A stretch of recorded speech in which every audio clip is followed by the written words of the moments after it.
দেখুন বন্ধুরা, আজকে একটা রেসিপি করব।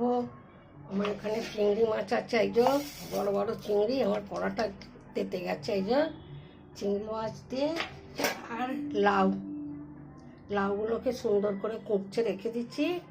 এই যে কচি লাউ করব, ওই জন্য কড়াতে আমি তেল দিয়ে চিংড়ি মাছগুলো ভেজে নেব।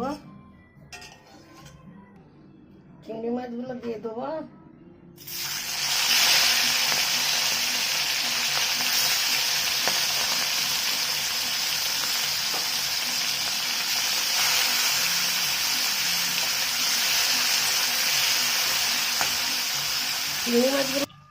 চিংড়ি মাছগুলো ভাজা হয়ে গেছে, এবার তুলে নেবো।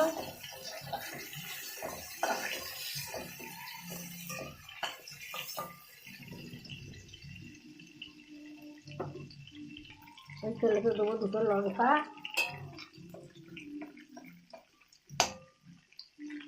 দেবো 5 ফোড়ন।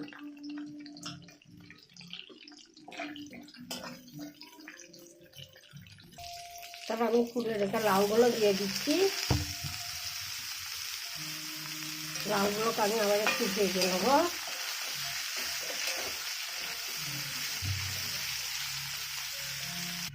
এবার এতে ভেজে রাখা আলু আর ছোলা একসাথে দিয়ে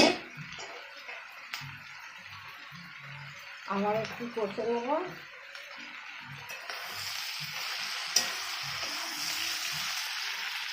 এবার দেবো আদা, তারপর দেবো ধনে জিরে লঙ্কা আর হলুদ, তারপর দেবো নুনটা চেখে দিতে হবে।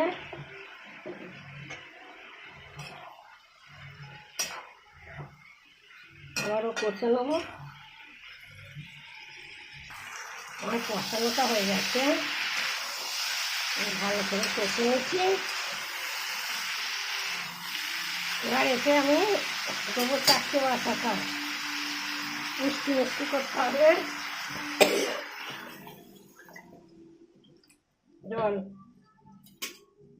এবার আমি এটাকে ঢাকা দেবো, আর ফুটে উঠলে তারপর চিংড়ি মাছগুলো দেবো।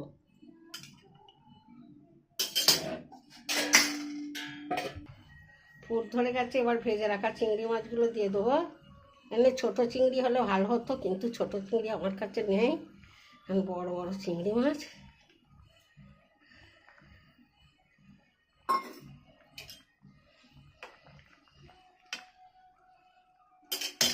ফিরে আসছি পরে। এখন বন্ধুরা, লাউ ডালনা রেডি। এবার এর একটু ঘি ছড়িয়ে দেবো।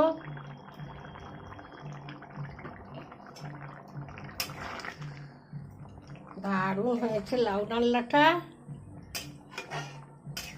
এবার নামবে নেবো একে।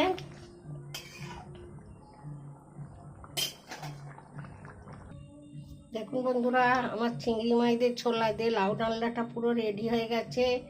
এই রেসিপিটা ভালো লাগলে লাইক শেয়ার কমেন্ট করে দেবেন, আর ফেসবুক থেকে দেখলে ফলো করবেন। আমি আসছি অন্য রেসিপি নিয়ে, সবাই সঙ্গে শেয়ার করবেন। আপনারা ভালো থাকুন, সুস্থ থাকুন।